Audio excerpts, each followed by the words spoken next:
Hello everyone, I am Prepper Princess, the author of Living on Almost Nothing. If you are interested in purchasing this book, I'll leave a link in the description box below. I truly live on almost nothing, which I have been doing for most of my adult life. There have been many predecessors before me that have spent even less or nothing at all. For instance, Mark Boyle, the moneyless man, set out on a journey to spend nothing for an entire year. He lived in a small trailer that was given to him for free, and he lived on a farm. He made a bathroom out of old pallets. He used the daily newspaper to wipe his bum. He used a makeshift hot water bag to heat his water to take a shower. And he had the simple use of a single solar panel to power his laptop so he could document his stories. His food came from store dumpsters, and he cooked his food on a makeshift wood stove that he made out of old used olive oil containers. He had to haul his own water, wash his laundry by hand. He brushed his teeth using nettles and fishbone, using toothbrushes that he found in the dumpsters unopened, along with one of his dumpster dives. His transportation consisted of a bicycle with punctureless tires and a child trailer that he got for free, and he used that to haul found objects or wood to heat his trailer and cook his food. It is a very simple life, but one that not many people would be able to adhere to. This is not because they can't, but it's because they won't. Many people feel the same way about how I live my life. While many assume that it takes a tremendous amount of effort to live off of less than $800 per month, it is exactly the opposite. I find that it is far easier to save money than it is to spend money.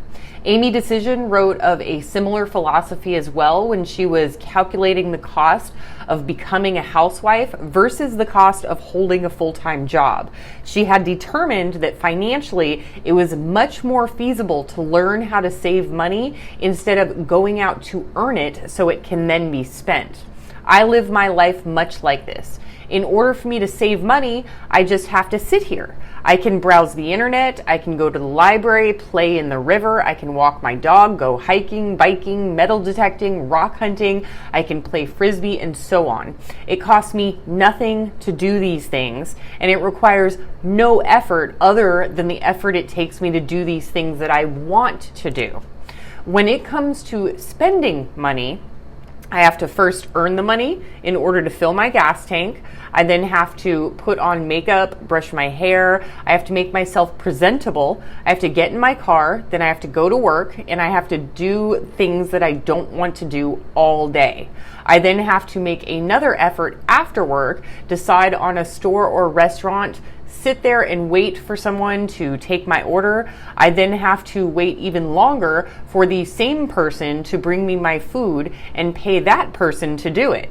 I have to pay for my food as well as the person that cooked it, the transportation costs it took to get the food to the restaurant. I have to pay for their light bill. I have to pay for their water bill, insurance, and taxes. I then have to go up to the register to pay for it, and sometimes I have to wait in line to do that. I then have to get back in my car and decide what else I want to buy. I then have to determine if I made enough money that day at work to see if I have enough money to buy anything else. I then have to decide what I want to buy, then spend more effort driving, waiting annoyingly at traffic lights and stop signs, park a quarter mile from the store because it is the only parking available. I then have to walk into the store looking for the item, expending more energy. I then have to carry the item to a line and wait for 10 minutes holding an object with no assistance just so I can check the items out myself in a self-checkout register. Can you believe that I had to wait in line for 10 minutes for the privilege of spending my money at a store that absolutely does not appreciate me?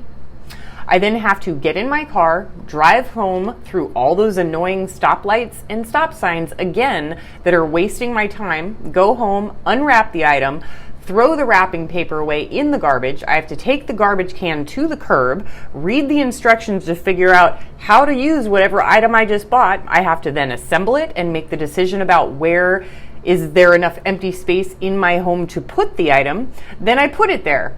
And it sits there for months or years just to look at it, only to throw it away when I am tired of looking at it. Would it not have been easier just to walk to the river and play in the water and maybe do some metal detecting? Would it not have been easier for me to watch television or talk to a friend on the phone? Yes, it would have been much easier to do those things.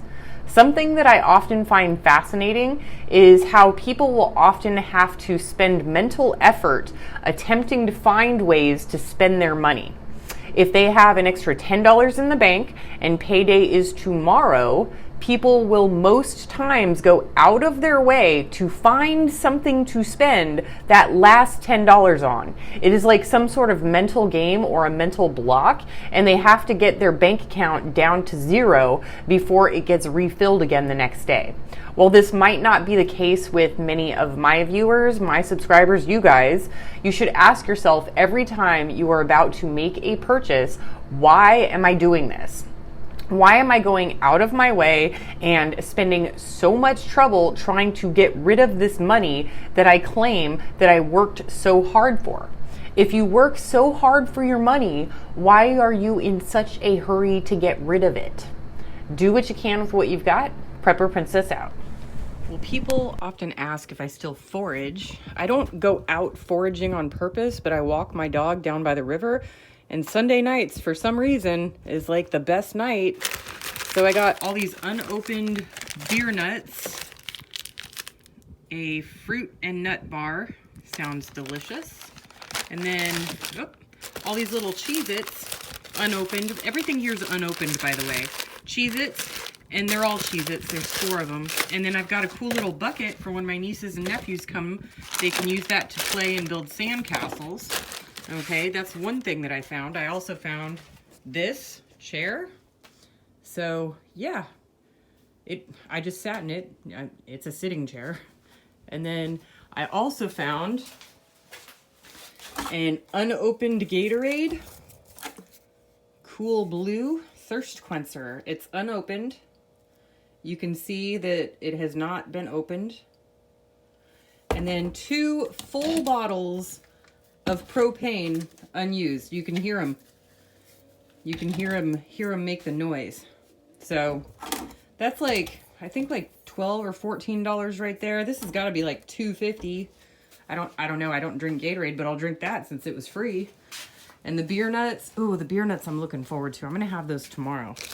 But I mean, this has to be at least like $3 or $4 worth. And then the chair, I don't know how much a chair like that costs, but it's got to be like 15 bucks, right? I mean, I just got away with like $30 worth of stuff just from walking my dog. Oh, and by the way, there was also a barbecue in the river, like in some bushes, a barbecue. I have a little bit of footage. I'll show you. Random things you find on a river. All right, everybody, this is foraging in the desert. You all see these little things that look like beans that are growing on this tree? Thousands of them. I mean, thousands. So we got one right here, and I only have one hand, so hold on.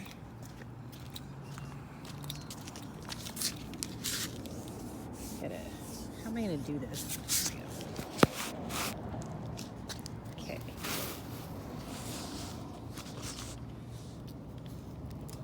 So you open it.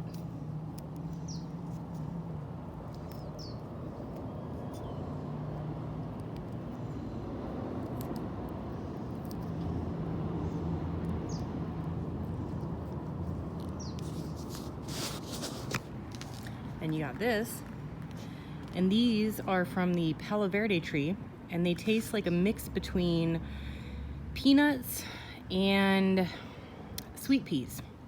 And I'm eating one right now. Hold on.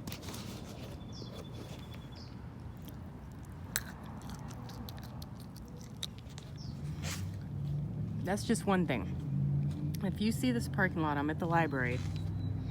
There's 25 of these trees. And there's also another tree that I'm going to show you. Very, very important, and very important to the indigenous people here, Native Americans. of Mojave Valley. This is a mesquite tree. Not only is it a hardwood that you can use to make furniture, but it grows these beans. See those beans right there? Now I can't reach those, and I don't think they're quite ready. They need another week or two. But those you can take down and you can make coffee. I took Rocky down to the river this morning, just a few minutes ago.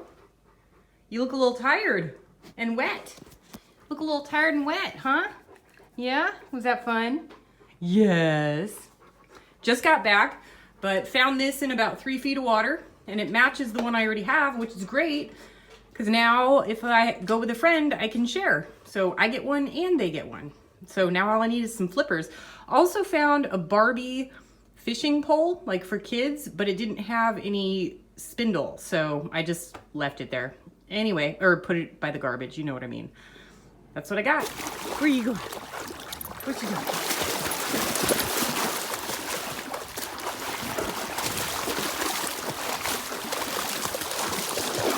Oh!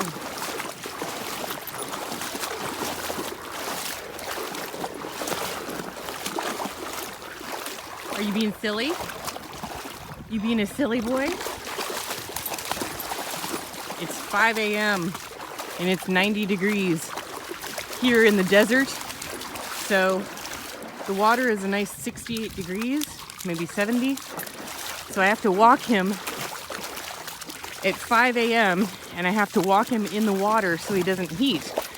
Because of his breed, he's boxer bulldog, and because he's of that bulldog in him, he's really sensitive to heat. Get your butt over here. And he actually shouldn't be in anything above 80 degrees. So this is a way to be, I can't just not walk him for like 3 months straight when it's this hot. So this is the medium, is that I have to walk in water to keep him cool while we walk. Oh, so he can still get his walks. And he won't overheat. Hey, you cannot steal those ducks. I know you want to.